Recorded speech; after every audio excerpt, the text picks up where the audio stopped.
नमस्कार दोस्तों, और टीईटी तैयारी चैनल में आप सभी साथियों का फिर से एक बार स्वागत है। साथियों, सभी प्रकार के शिक्षकों से जुड़ी पॉलिसी को लेकर के जो है वो कमेटी बनी है। स्थानांतरण और पोस्टिंग को लेकर के शिक्षा विभाग ने बनाई है नई कमेटी। इस बात की जानकारी आप सभी को पहले से है। बीपीएससी से बहाल शिक्षकों के स्थानांतरण पर भी होगा विचार। ये मैं पहले से ही कह रहा हूँ। 15 दिनों के बाद कमेटी की रिपोर्ट के बाद विभाग जो है वो फैसला लेगा। सक्षमता पास और बीपीएससी से बहाल शिक्षकों को मिलेगी खबर। बीपीएससी शिक्षकों की प्रवेशन अवधि जो है फिलहाल 2 वर्ष का है। ये बात तो आप सभी को पहले से ही पता है। लगातार स्थानांतरण के लिए बीपीएससी शिक्षकों का विभाग को मिल रहा है आवेदन। दूरस्थ इलाके में पोस्टिंग से सभी हैं परेशान। विभाग ने ट्रांसफर नीति में संशोधन की शुरू की पहल। सक्षमता पास के लिए स्थानांतरण पॉलिसी के साथ बीपीएससी शिक्षकों के स्थानांतरण के लिए भी लिए जा सकते हैं बड़े फैसले। 4 सदस्यीय कमेटी इन्हीं बिंदुओं पर करेगी गहन समीक्षा। एसीएस सिद्धार्थ ने दिए हैं कई महत्वपूर्ण संकेत। यानी कि जुलाई के अंत तक फिलहाल सभी को करना होगा इंतजार।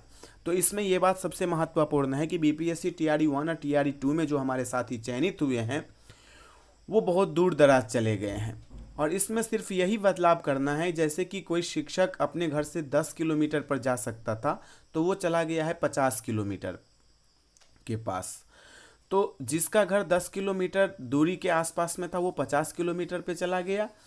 तो इसका मतलब है कि भाई जिनके घर के पास में ही रिक्ति थी तो उनको दूर क्यों भेजा गया। तो एक दूसरे जैसे जो कई शिक्षक तो ऐसे हैं जो एक प्रखंड से दूसरे प्रखंड में चले गए हैं। एक ही विषय के शिक्षक हैं, जिनका घर नज़दीक था वो दूर चले गए हैं। फिर जिनका दूसरे प्रखंड के हैं उनका भी नज़दीक था वो दूसरे प्रखंड में दूर चले गए हैं। यानी कि इसमें कोई ज़्यादा बदलाव करने की जो है ज़रूरत नहीं पड़ेगी विभाग को, क्योंकि स्वाभाविक है एक दूसरे से सीट खाली होगा, एक दूसरे का सीट जो है इसमें भरा जाएगा स्थानांतरण में। इसमें कहीं से भी कोई ज़्यादा परेशानी विभाग को नहीं होने वाली है। बस ये है कि ऐसा यदि कर देते हैं तो गुणवत्तापूर्ण शिक्षा में बहुत ज़्यादा जो है वो इनको फ़ायदा मिलेगा। क्योंकि 50 किलोमीटर, 40 किलोमीटर, 100 किलोमीटर या 200 किलोमीटर या एक ज़िला से दूसरे ज़िला में चले गए हैं, रिक्ति रहने के बावजूद उनके विषय की रिक्ति है। तो इसमें गुणवत्तापूर्ण शिक्षा के लिए यदि सरकार पहल कर रही है तो परेशानी तो आना ही आना है। लेकिन यदि ट्रांसफ़र की नीति से, स्थानांतरण की नीति से यदि इसमें सुधार लाया जा सकता है तो विभाग को करना चाहिए, और इसके लिए एस सिद्धार्थ जो है वो एक्टिव दिखाई भी दे रहे हैं। तो कई साथी का कहना था कि इसमें नियोजित शिक्षक, विशिष्ट शिक्षक, सक्षमता शिक्षक जो होंगे उनके लिए ही पोस्टिंग का नीति तैयार किया जा रहा है। ऐसा नहीं है। इसमें बीपीएससी टीआरई 1, टीआरई 2, टीआरई 3 में जो भी चयनित होंगे सभी के लिए यह नीति जो है वो लागू होगा। इस पर जो है विभाग गहन समीक्षा कर रही है। बैठक में जो है लगातार इस पर बातचीत जो है वो चल रही है। अब सबसे महत्वपूर्ण बात इसमें यह है प्रवेशन पीरियड 2 वर्ष की। तो इस अवधि में भी स्थानांतरण होगा या नहीं होगा ये विभाग तय करेगी। यह जो नीति लाने वाली है विभाग उसमें स्पष्ट रूप से लिखा होगा। इसके लिए हम सभी को थोड़ा इंतजार करना होगा, पर नीति बननी चाहिए। प्रवेशन पीरियड 2 वर्ष की है, ये तो हम सभी को पहले से मालूम है।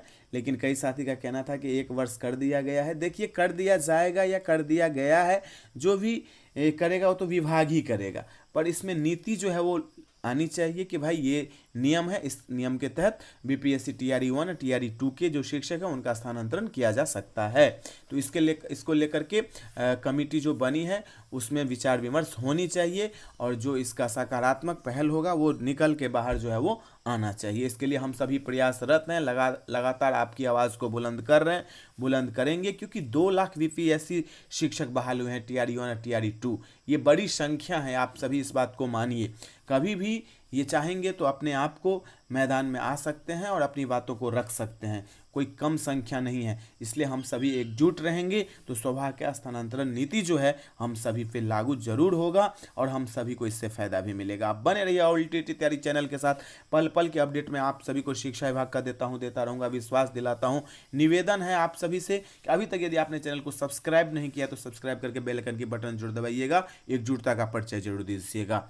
अभी के लिए इतना ही, फिर मिलते अगले वीडियो में। धन्यवाद साथियों।